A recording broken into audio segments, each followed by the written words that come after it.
Welcome, everyone. Welcome to today's webinar all around HR, different perspectives around different industries, how to prepare for next year, and what is really going on in HR. We have a lovely group of professionals across each industry that really are bringing some diverse perspectives. And thank you all for joining us. To get started, we're going to do some introductions, and then we will jump right into the content of today's session. I'm going to throw it over to Stacy to kick us off for introductions. Hi, my name is Stacy Abel. I'm the Chief People Officer at Delta Dental of Colorado. I'm so happy to be here with you guys today. I am an HR professional who has over 25 years of experience as an HR generalist. It's that's my wheelhouse. And I appreciate being here today with you all. Thank you, Stacy. Nina. Hi, everyone. Nina Rose. I am an HR director at Children's Hospital Colorado. Really excited to be with you all today. I bring over 20 years of HR experience, primarily from the public and nonprofit sector, and really just excited and energized to have this conversation today. Thank you. Thank you, Nina. SJ. Hello, thanks for having me today. My name is SJ Snyder, and I am the Marketing and Diversity Specialist at Fairfield & Woods, a full-service law firm based in Denver, Colorado. I have been with Fairfield & Woods for a little over a year now. Although I am not in human resources, I work very closely with our Director of HR in ensuring our team can bring their entire selves to work every day. Before Fairfield & Woods, I was at a nonprofit organization, the Center for Legal Inclusiveness, where we provided EDI support to law firms and legal organizations in Colorado through training, mentoring, and community. I've been in the legal community in some capacity since 2018, so I'm excited to share a little bit about my industry with you all and hope I can give some HR insight based on my close relationships. So thank you. Thank you, SJ. Otissa. Hi, my name is Otissa Eads. I'm an HR and systems strategist consultant. I've been in this industry for about 6 years, and I work primarily with nonprofits and small business owners and helping them streamline their people operations in their organizations. And also I work from the lens of diversity, equity, inclusion, and justice. I love the work that I get to do and love making an impact in my community, and happy to be here with all of you. Thank you all so much. I am Greer Campbell. I'm with Diverse Talent. We're an executive search and placement firm that really works to support the notion that a pipeline exists across all industries. So as you can see, we have a plethora of knowledge to be shared across this panel. And we have some questions that were sent in from the audience. So we are going to jump right into it. As you all know, job seekers, employers, everyone has experienced some drastic changes as it relates to HR, hiring, and really how to brand yourself as an employer. So our first question really is, in your industry or your experience or perspective, what do you believe was the biggest challenge that 2023 brought in HR? And with that, what do you expect in 2024? I'm going to throw that to Otissa to start us off. I believe there's a lot of different changes, so it's such a hard question because there's a variety of things. So I might throw a few things that I've seen so far. I feel like the application process has been interesting as far as those applying for jobs and folks posting positions. There's kind of like this, like what is transparent, what is too transparent? How are we prepping the candidates too much for interviews? Are we not saying enough? A lot of my clients, they come to me and they feel like there's this moment where they're posting all the information, but they're not maybe gathering aligned candidates. And so trying to come up with different ways to do that. And also being equitable in the process. So I feel like the hiring process in general, I feel like has changed. And I think it's going to continue to change in 2024. On the other side, I think employee engagement and kind of how are we investing in, new hires and how to go about that with staff. I feel like the staff are wanting more with employee engagement. They're not wanting kind of like the same thing like Spirit Week. They want different things. They want to go about engaging with their team members in a way that's aligned with, of course, the organization, the company, but also coming up with new, fresh ways to do that. So those are the things that I have definitely seen so far. And I think that's going to be the theme of change in 2024. Absolutely. Nina. Yeah, I think for us as a healthcare industry, we have always faced just workforce shortages in general. And I think what this year has really challenged us to do is think about how we have our job descriptions written, who are we actually targeting, really revisiting what our education and experience requirements are, and then even furthering that to think beyond the today, but thinking about tomorrow, and how are we actually building out pathways to entice high school students that are really early age to even get interested in healthcare. And so what 2023 for us has really brought is forcing us to think about how do we interest individuals that don't even know that they're interested in healthcare. How do we get them interested? Which means that we're hitting our juniors and our seniors really early, and then thinking about that, even furthering that to think about, if we're capturing them at such early age, we also have to open this up from an access perspective. How do we get them the education that they need? Because our standards for providing patient care are not going to lower at all, right? So it's really trying to capture young adults and then develop them and commit to developing them from a pathway perspective.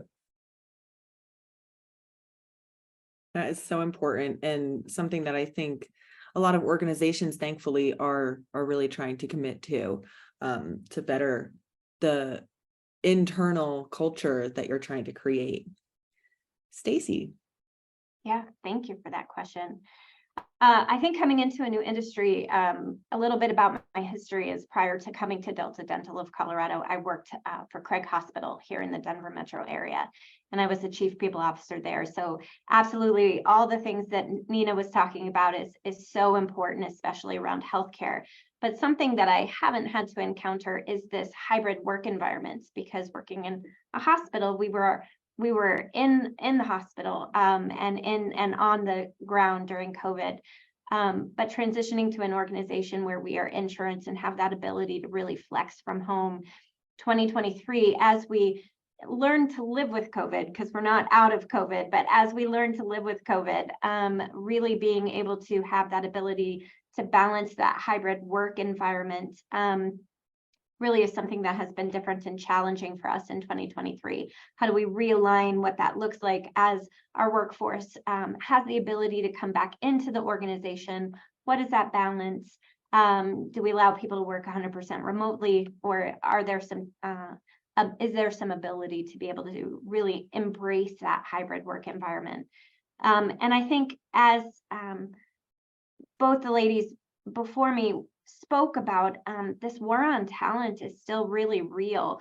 And we really struggle, with a 3.8% unemployment rate nationally. Here in Colorado, I think we're sitting around 3.2%.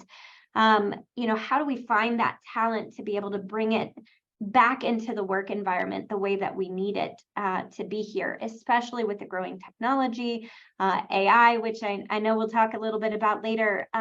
So our focus in 2023 has also been about how do we reskill, how do we upskill, how do we tap into our youth in a way that creates internships, mentor abilities to be able to bring them into our work environment, all of those things. In addition, we're really focusing in on that employee experience, whether that is, creating and really highlighting our work on diversity, equity, inclusion, belonging, justice, making sure that we keep that fire going within our organization, especially during the difficulties that we see out in our communities and nationally. And so those are all areas that we are really focusing on, identifying those challenges for 2023 and asking ourselves, how can we grow that into 2024? especially when it comes to the technology challenges that we see. Yeah, and I would just love to add there, one of the things that we haven't touched on quite yet is that resiliency piece of our team members. We've seen the need for just resiliency and wellness, our mental health really come to the forefront. And that from a healthcare perspective has never really been at the forefront of how we support our team members. So along with just the strategies around our DEIB, along with the strategies with growth and development, really taking care of one's whole self has been really a focus for us, and will have to continue to be a focus for us in the next coming year as well. Yeah, and teaching our employees and our leaders not only how to take care of themselves, but the people around them, their peers, the people that report to them, and how do we create that environment of really, again, that employee experience. Absolutely. Thank you for that. I would agree. I love what both of you said about, asking the questions too. This is, again, it's ever changing, and it's a lot of new things for even the upper level executives. And it's okay to ask those questions and to really sit and strategize on how you can create that culture that people will feel safe, and it's retaining people. We'll get into it, but I know, we're all realizing that money is not the equilibrium to retention anymore. Different incentives and what those are, and really listening to your staff. And so that's really a good thing to hear, especially in the healthcare system, which we know is so strenuous on our healthcare professionals. SJ, I'll turn it to you. Okay, I'm gonna sound like an echo to a lot of the other panelists, but in addition to all the struggles that have come with 2023, at the beginning of the year in the first quarter, our firm had a big change in leadership. So I think with every change in leadership, it allows for new opportunities. I know that the changes really allowed for our administrative team to really collaborate together in a way that they hadn't in the past, which I think was a really positive change. Marketing, diversity, and HR really coming together with the new admin team and putting new policies in place that really worked for our group and allowed for positive change. So it was a little hectic. I'm sure Jessica, our HR director, even has more to share than I can on it, but it was for a really good thing, and we made some positive changes. And on that, to Nina's point and even Stacy's point, I think in 2024, we all as a nation have been experiencing secondary trauma for 4 years, going on 5 years now. And for the first time, I think our world really has a focus on wellness and health. And on the hiring perspective, I think employees and potential new employees are asking about it and asking about your EDI programs and what you have in place.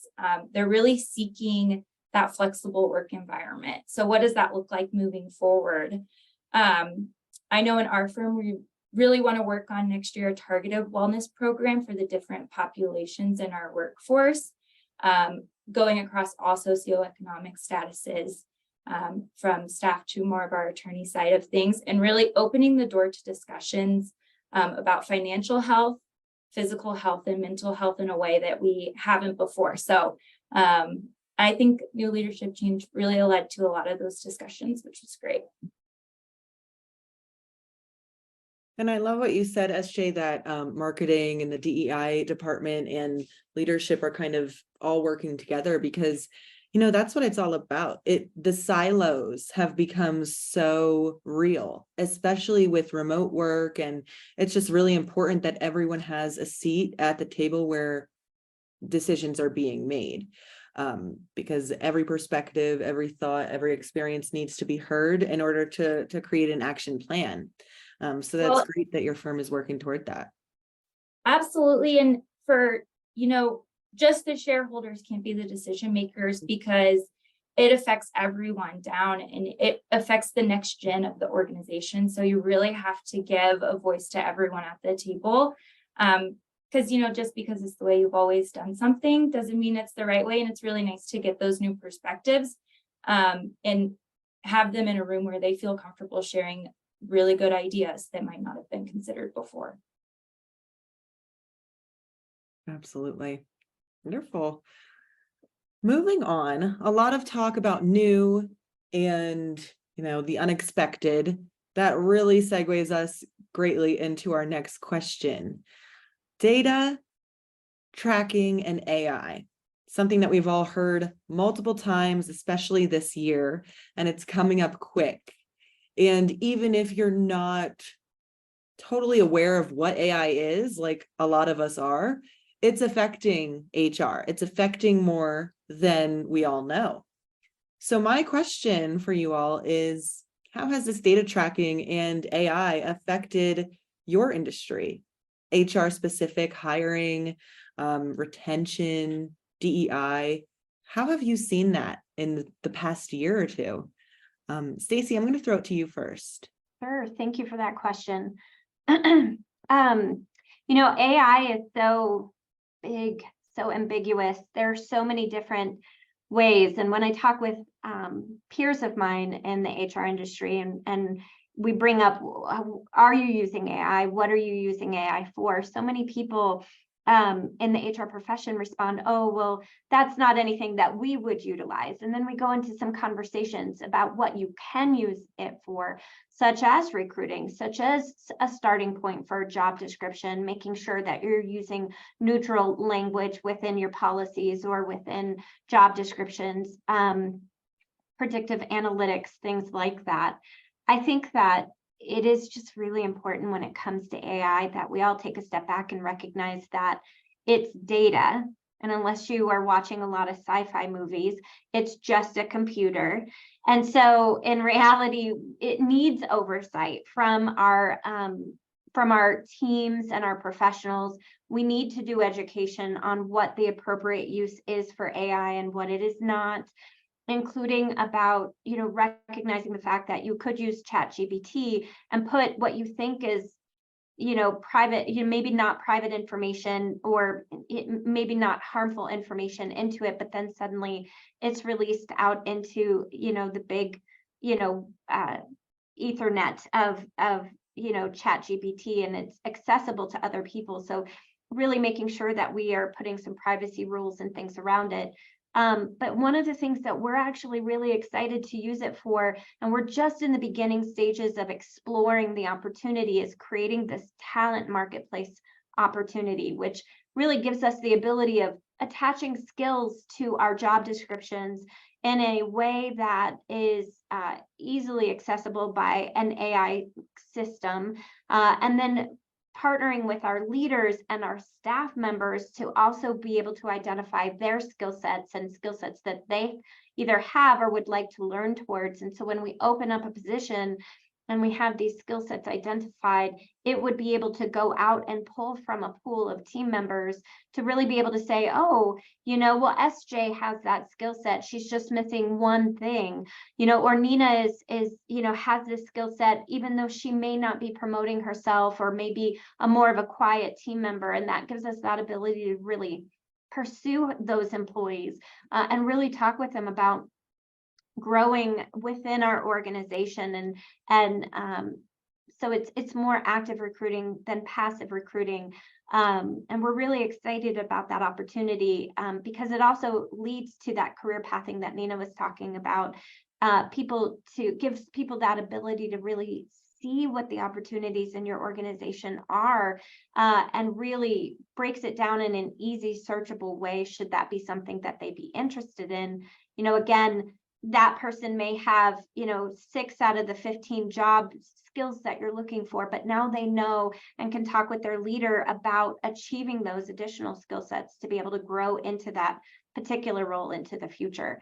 So, data is really important. And I think that making sure that whatever system you're utilizing, you're able to pull data out of that system in a usable way, I think is really important. And just being in the industry as long as I have, I know that our industry is not super savvy all the time when it comes to being using data analytics. And I think if there's anything I would really encourage people to, in the human resources profession or other similar types of roles, is learning how to pull that data out, utilizing those systems in the way that they are most intended for, and being able to then learn how to then analyze the data and be able to move forward with it. So data and AI, I think, definitely have a place in HR. So Tizza, I'd love to point it to you for your perspective. I think small businesses and being a consultant, you can see it in a lot of different ways, and what you have seen.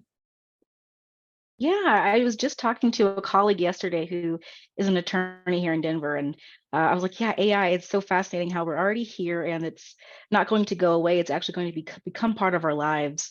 And so I think there's folks that are very resistant to it, and you have folks that are embracing it readily. And so the colleague of mine were talking about how now we have to think about policies differently of how folks might be using AI in their jobs or in their day-to-day operations, which is not a bad thing, but what are some parameters and some things to be thinking about now as AI is becoming a little bit more integrated in our lives, and folks are going to be using that. So how can how can we be thinking of policies, procedures, parameters to start putting in place as folks start using that to produce work, which is not a bad thing, right? But I think it's going to be important to have that discussion now, and kind of talking with staff, talking with folks about how maybe they could be using or would use it, and what would be helpful to them in their positions.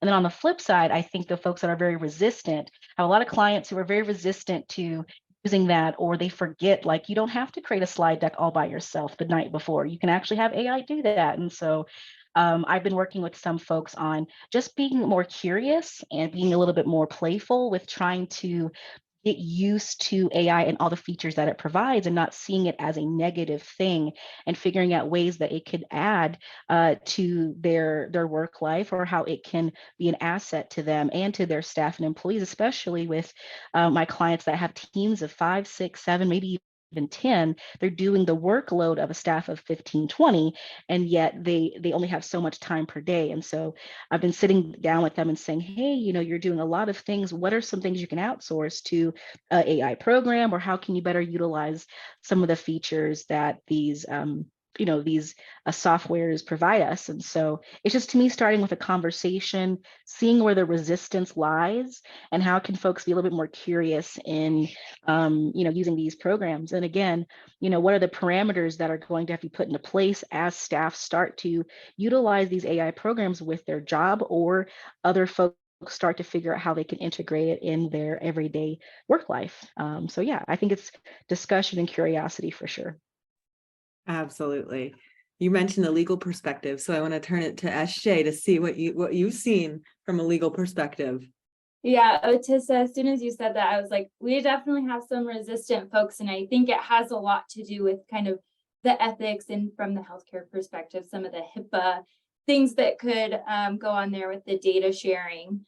I know in June, an attorney used ChatGPT for a case, and it cited fake cases that had never happened, and they ended up going against the ethics board because they submitted a brief that contained false information from ChatGPT. So really, putting those policies in place that really put parameters on what you can use it for. And to the attorney's fault, I mean, he definitely should have double checked the work of a computer generated program, if you ask me. So we are putting, I think after that, most law firms, if not all of them, have put an AI policy in place. Another legal perspective, which I am not an attorney, this is just what I hear in the halls, so to speak, are intellectual property attorneys are really skeptical of it, just from a copyright and trademark perspective. So to get something copywritten or trademarked, it has to be human made or by human thought. And that is not AI. So really double checking your work and making sure you put a human spin on it, so that you aren't claiming artificial intelligence as your own, because it is not your own. It's from the computer, and it's a compilation of a lot of other information that is out there. But on the flip side of that, in my marketing role, I love AI. I use it a lot for catchy slogans, shortening bios. I use it a lot to search what are really heavily trafficked topics in each legal industry. And I encourage our attorneys to write articles on those topics that are getting a lot of traction. So I know that it will change the world, but you really have to put those parameters on it and use it for good, and be very open. If there are other legal industry folks on the line, being really open with your clients about what you use it for, because they want to know if it is your thought or a computer's thought. And if you're not willing to tell them that it's a computer's thought, then maybe you shouldn't be using it in the way that you are. So those are my perspective from what I've heard in the hall. And if you have any questions, our intellectual property attorneys that are here go like totally gaga for the subject. So I'm sure they'd be happy to talk to you all. That is excellent.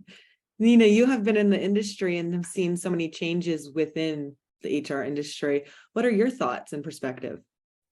Yeah, so I think first and foremost, just from the healthcare lens, when we talk about the individuals that are resistant, part of it is not just resistance, right? But healthcare requires a personal touch. A computer can't tell me, diagnose me. It's not going to make me feel better. So I think we have to be careful and recognize that there's just some industries and some aspects of that industry in which if we lose that personal touch, right, then we've got a whole other issue. We've got some iRobot issue going on. And so people require care by people. But on the flip side, what it can help us do, and I think from an organization perspective, what we are certainly exploring is a lot of those HIPAA regulations, right? Like, does it violate somebody's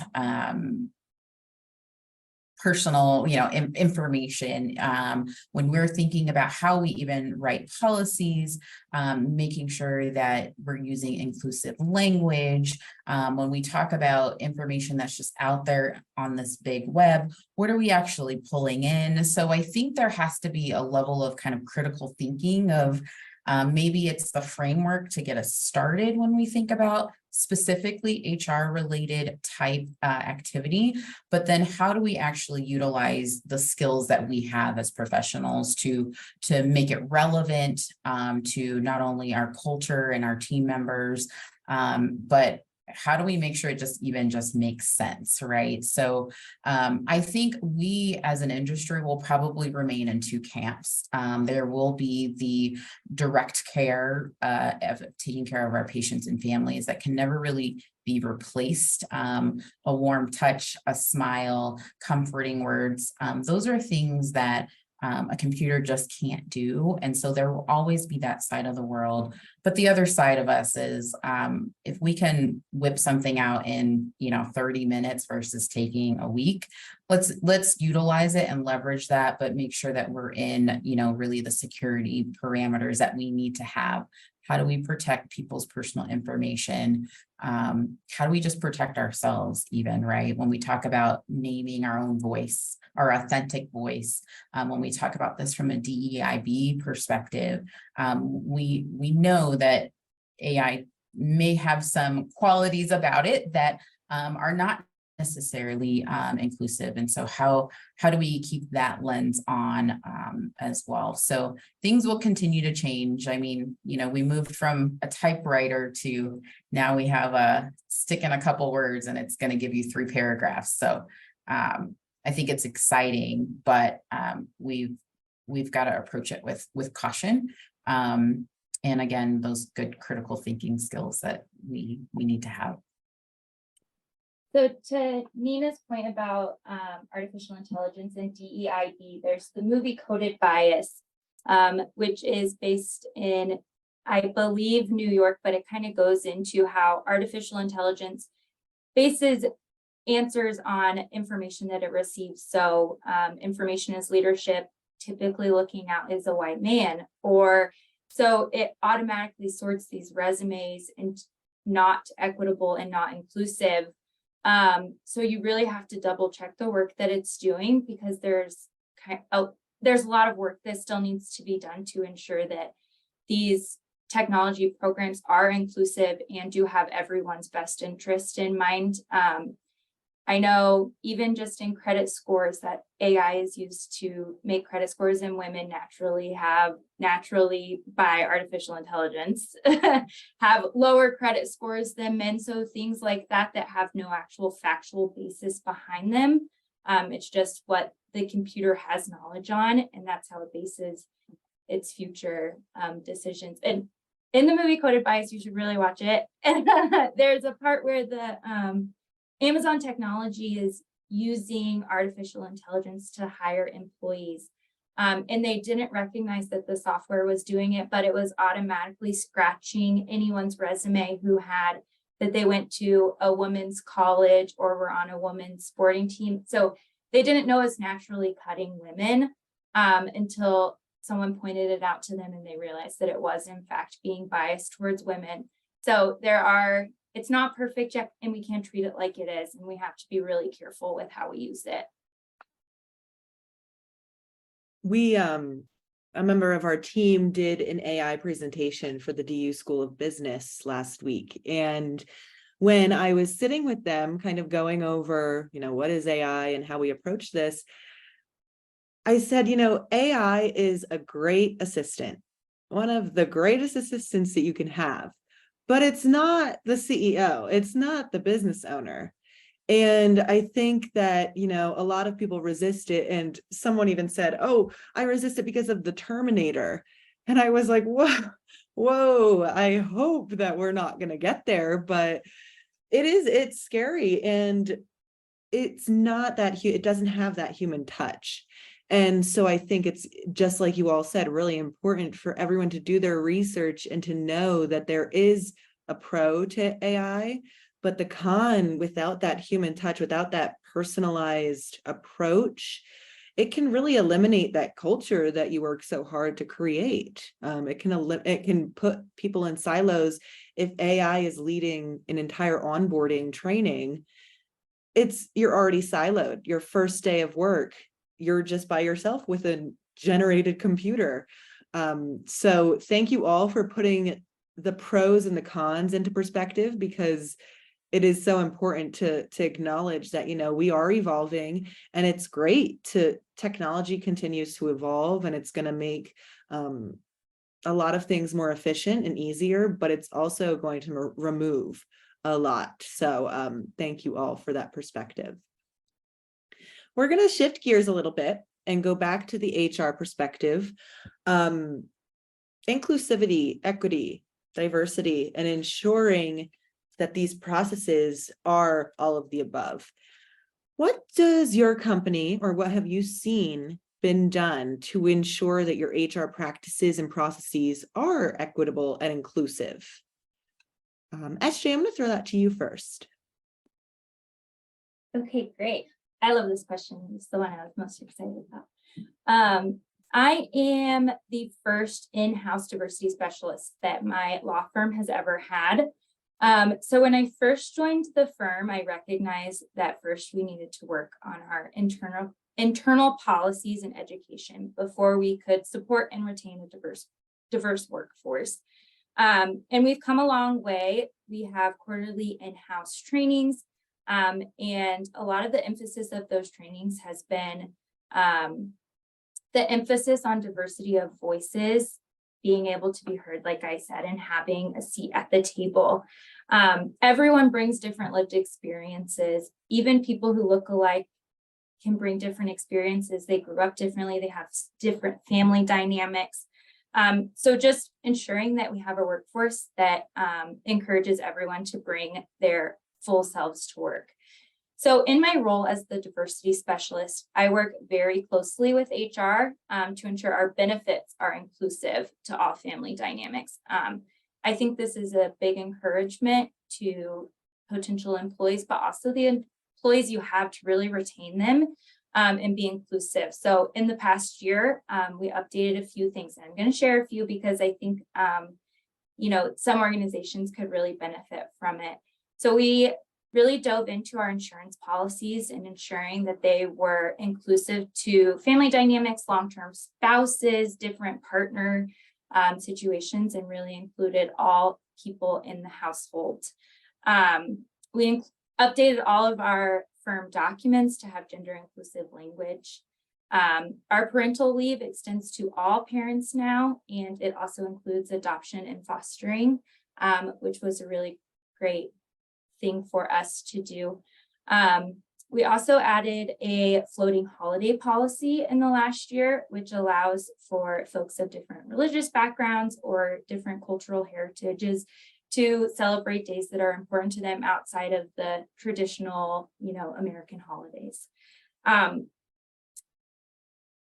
On that point, the legal community is historically not very diverse, but I am really proud of the work that Colorado is doing in this space. There are a million great organizations that Colorado has, probably more of a handful than a million.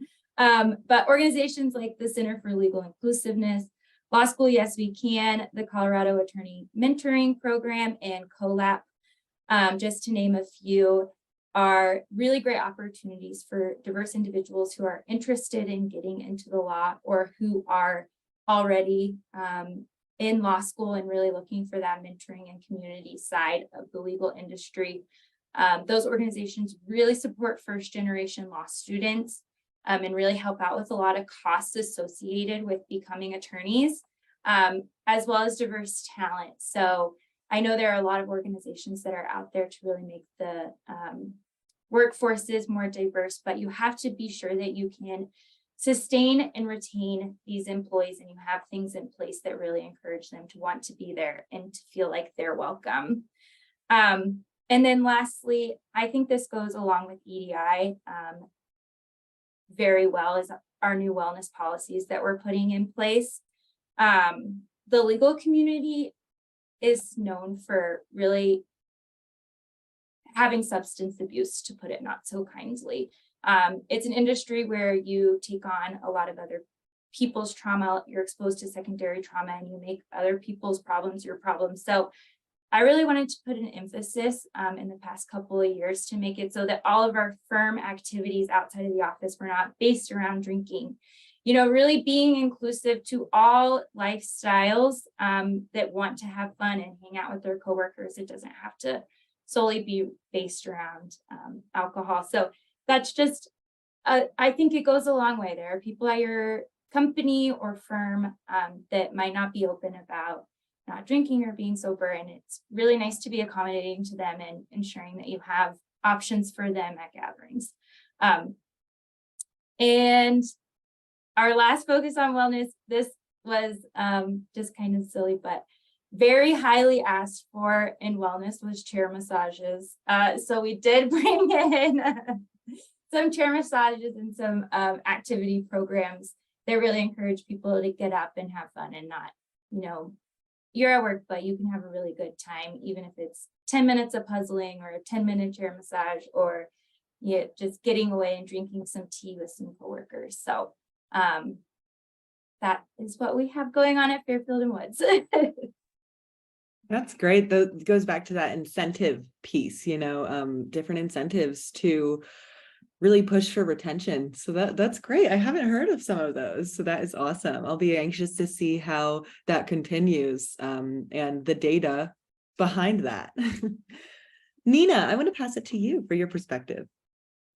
Yeah, so I think first and foremost, we always strive to just reflect the community in which we serve. And so as a system, we are throughout Colorado. I'm specifically housed in the Denver metro area. So really intentional, with how do we get our community members first and foremost kind of involved. And so I started the conversation with talking about access.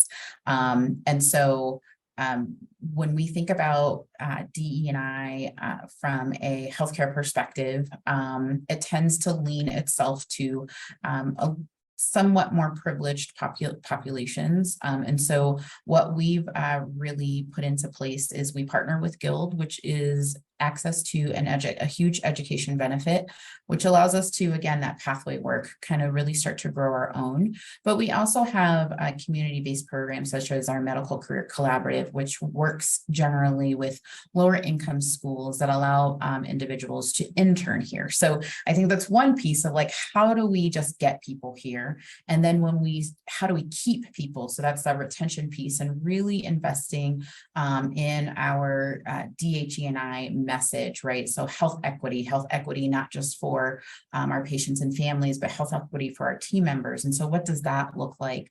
And really it's the introduction of our team member resource groups, right? So it's really being able to elevate their voices to hear what they are experiencing. And that actually is often the catalyst for us to look at, what are our policies? What are our procedures that we need to review? Because obviously there is a disparate impact to different groups, right? And so we want to be able to take the information and what people are experiencing to really look at our policies and our benefit plans through that lens. In addition to that, it really is about us elevating our own knowledge when we think about this from a DE&IB perspective, and really challenging ourselves first and foremost in what is the lens in which I am seeing this situation, what is the lens of our leader, what's the lens of the employee, and then also challenging our team to be able to do the same thing. So there's a lot of kind of that either self-reflection, we're going to call out emotional intelligence, being able to really engage in what our team members are experiencing, and then taking that data, right, and putting it into action for what is the next thing. Do we need to review our PTO plans? Do we need to review our benefits?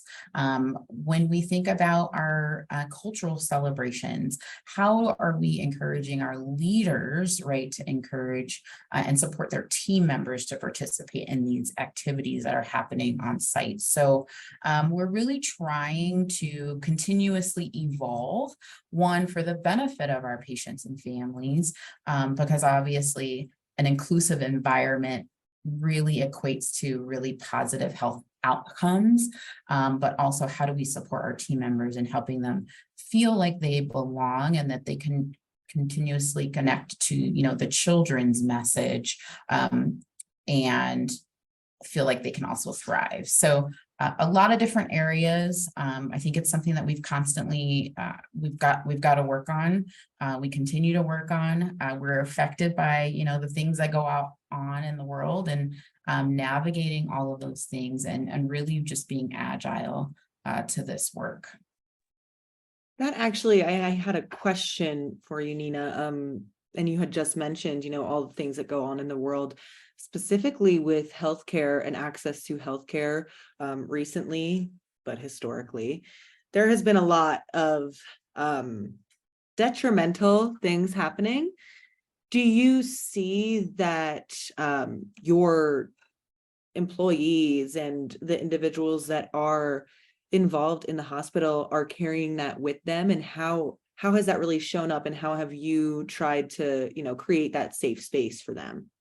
Yeah, absolutely. We have a great DHE&I team. That particular team has actually just launched a destination equity series in which we are connecting with each and every team member to help them recognize their own biases, right? Like, what are you coming to the table with, and what happens when you interact with a patient where English might be their second, third, or fourth language? What happens when you interact with a team member who we're in the period of Ramadan right now, right, where they need to step away to fulfill their religious obligations? It's really being able to call in, right, and have these conversations and say, hey, these are things that are happening, and how do we support you either navigate it yourself, right, and how do you support your team members, and essentially, again, how does that translate into patient care. And so, you know, it's being able to have those open conversations. And we know that those conversations are hard, right? But also we continue to follow up with education. We continue to follow up with events. We continue to just encourage, right? We have to encourage the curiosity, because if we don't have the conversation, what's at risk, right? And what's at risk is a poor health outcome, potentially to a child, and that's just not what we're here for. So it's hard to navigate some days, but we're constantly working at it. Thank you. Yeah, there is, historically it's, oh, no politics talk in the workplace, no religion talk in the workplace. And that just can't happen anymore, because experiences are happening, discrimination is happening on the way to work. And you want to get to work, and you can't just, a lot of people who have experienced discrimination or some of these incomparable experiences can't just come to work and leave it at home. It doesn't work like that anymore. So the open conversation, I know, will prove to increase productivity and increase that patient care, because you need to try and be at your 100% to give that care to someone else, I imagine. So thank you. Otiza, you are a consultant and a strategist for many businesses. And so you provide this insight and recommendation to everyone. So what's your perspective on really ensuring that inclusive space?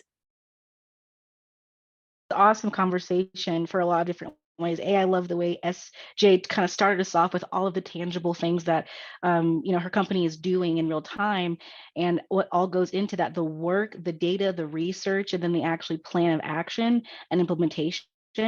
And then hearing from Nina how those things have actually lived out at her company, and what are the challenges that they face, but also the benefits that they're reaping in real time. And so what I love about all of that is that's what I tell my clients, is it starts with kind of a strategy, and getting clear on what are the goals in implementing an equitable and inclusive workplace. Why is this important to the organization?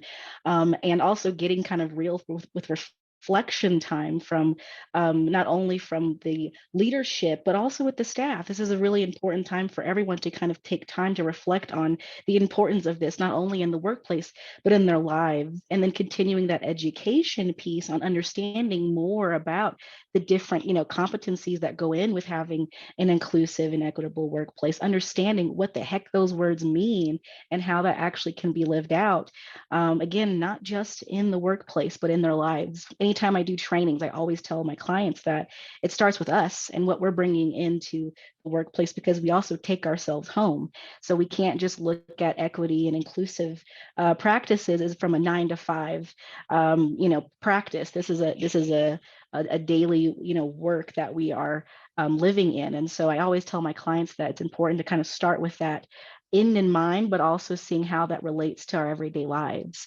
And then getting really clear on measuring on what's happening in the workplace, in the organization when it comes to equity and inclusion. What are those processes? Doing an inventory on what's working, what's not working in every area of the organization, and getting really clear on what those changes could be. But before implementing them, getting the feedback from staff. They're the ones that are going to share their experiences, what's worked, what didn't work, how the onboarding process was for them, what could have been better. Same thing with the hiring process, what they want to see more of in those employee resource groups, those trainings, and what they want with their DEIB or their wellness initiatives. Like, I feel like they have the data to share. It's just, how are you weaving that feedback culture into the organization and making sure it's ongoing. So I think that that's the beautiful part about it, is it's not kind of a stop and start. It's more of a, how are we going to practice this? It's going to be hard. There's going to be moments where it's very challenging. I mean, look at what's happening in the world and how it's impacting folks in their jobs, and they're having to carry that with them and show up and do what they have to do.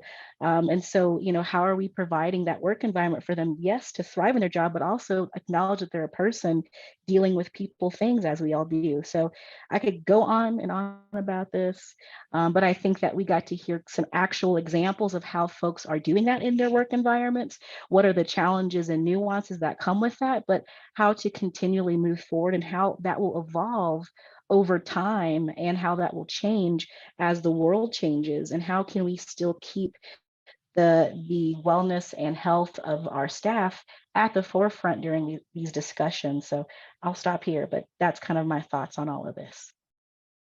Because I love what you said about ongoing. It's so true, because the world is changing so quickly that it just can't be a one and done. It won't be relevant.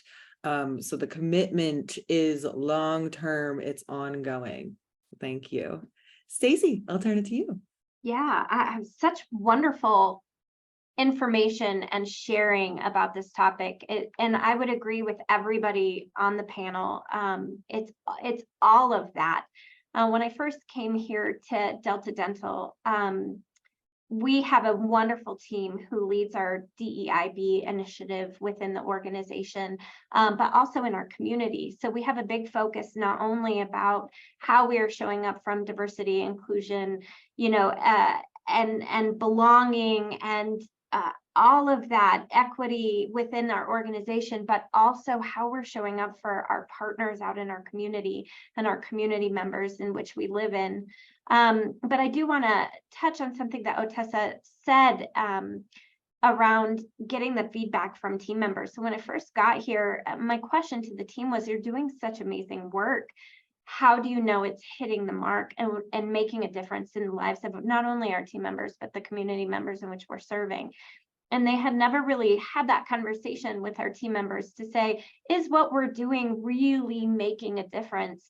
And so we opened up some grassroots conversations, and what we really recognized was that maybe some of what we were doing was not really making the difference in which we had intended it to.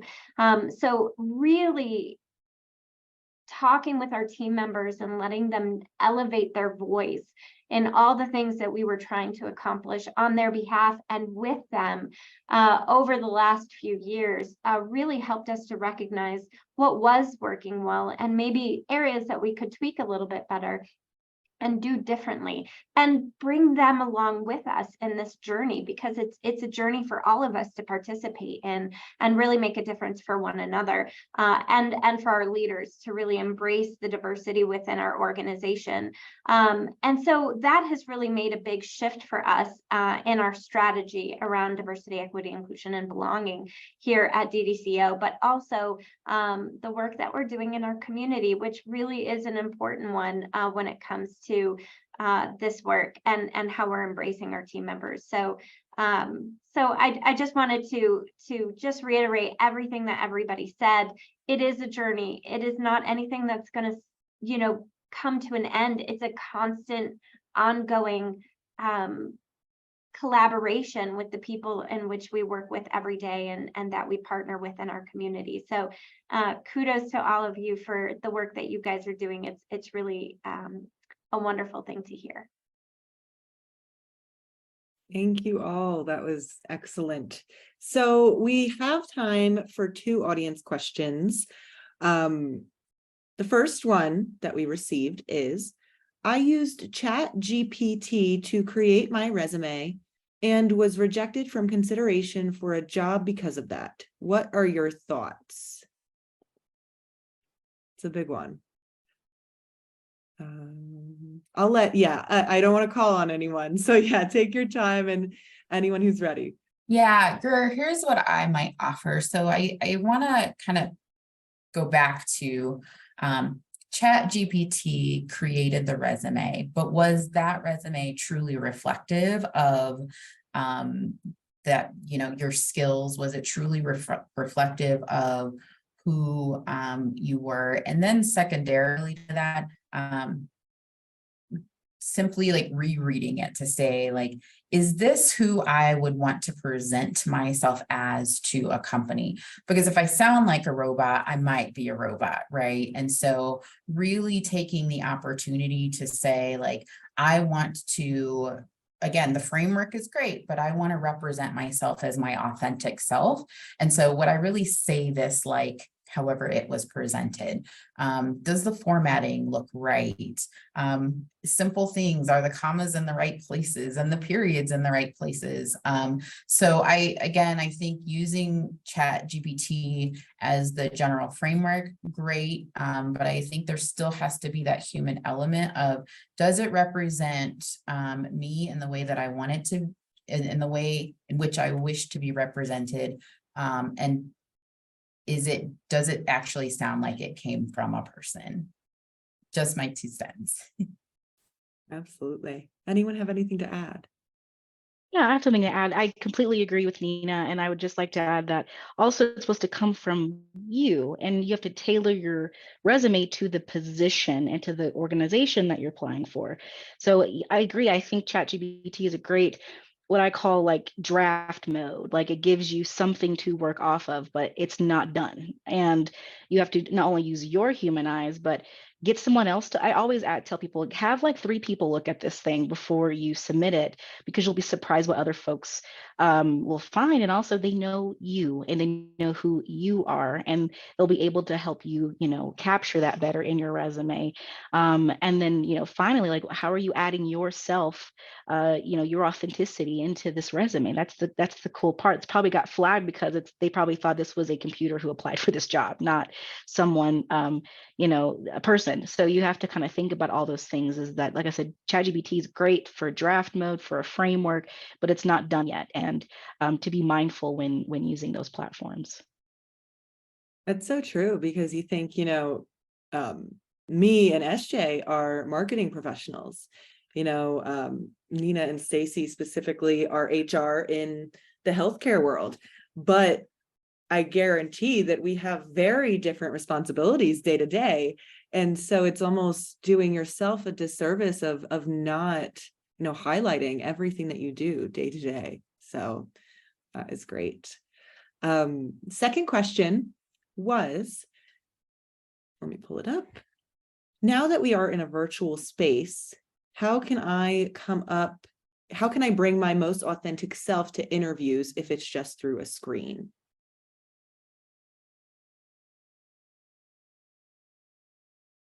I can jump in on that one. I think that when interviewing, and as somebody who recently went through that process, because I've only been here less than a year, I think it's a matter of really being able to make sure you're on camera, making sure that you're using the inflections of your voice, and that you interview in a way that is it really is all about you. How are you bringing your stories to life? How are you communicating? It's hard to really get the body language that really kind of helps to represent who you are when you are in person a lot of times. So I think finding a way to making sure that you're showing up on screen. As you can see, I talk a lot with my hands. It's okay to still talk a lot with your hands, even during those types of interviews. But I think making sure and how you're showing up with your voice and how you're showing up even with your eye contact on the screen, I think all of those help during an interview process, even if it's virtual. Absolutely. One thing to add, I'm going to probably say this: practice. So are you going to networking events where that's virtual? That's a great place to practice, because you have to kind of do a little pitch, a little thing about yourself. And you get to, practice what it's like to meet new people on a Zoom call, or, whatever platform you're using. And then again, don't feel strange, but ask your friend, like, hey, can we hop on a call? I'm going to put my outfit on and I'm going to test this area. I just want to make sure that I look good, sound good. Like, I would practice. I know it sounds odd, but I say, find some interview questions, ask a friend to get on a Zoom with you, and, practice. It doesn't hurt, because it is very different than in person. Like I'm someone, I love doing in-person interviews. Back when I interviewed folks, way more fun. In virtual, I've had to completely change how I, coach my clients on the interview process and allow folks to understand that, like, yes, this is different, but you can still, be able to do what you need to do during that interview. So don't feel bad to practice with a friend, but I think networking is a great way to get that skill when doing interviews, online and virtual. Love that. I do. And smile. The practicing and the testing is so key too, because, lighting, you can think that you're all set up and you get on the interview and you're a ghost, or they can't even see your hair, or, your background, you didn't notice the trash can in the corner or something like that. So I love that perspective of practicing and networking online for practice. I think that is so awesome. That's a great point. I remember when I was helping a friend practice for an interview, they weren't used to Microsoft Teams. So it's something small, but if it's a software, if you're used to Zoom and you're switching to Microsoft Teams, just really taking the time to make sure that your tech is set up right, you're on time and early still, even though it's virtual, and you're ready to go in that way. Because I remember WebEx is like a second world to me. I don't get it. And so if I knew that my interview was on WebEx, you better believe I would practice on WebEx. So that's it. And I love everything that you guys have said, because I too kind of went through the similar process of like, I need to get my mentors on, and, getting that practice so important. But I also want to emphasize, like, don't lose sharing in who you are. If you are a person that likes to joke, start with an appropriate joke, right? Or compliment somebody's shirt or what have you. We don't have to let the screen be the barrier in how we share an energy and connect with people. Absolutely. I want to thank you all so much for this conversation. I know I will be taking away so many insights and advice from you all, and I know that our audience will as well. Everyone, this will be posted on our Facebook and our website. So in case you had to leave early or you joined late, you can rewatch as many times as you want. But I thank you all for your perspective. I thank the audience for your time. And I know that we'll be crossing paths again very soon. So thank you all. Thank you. Thank Thank you. you.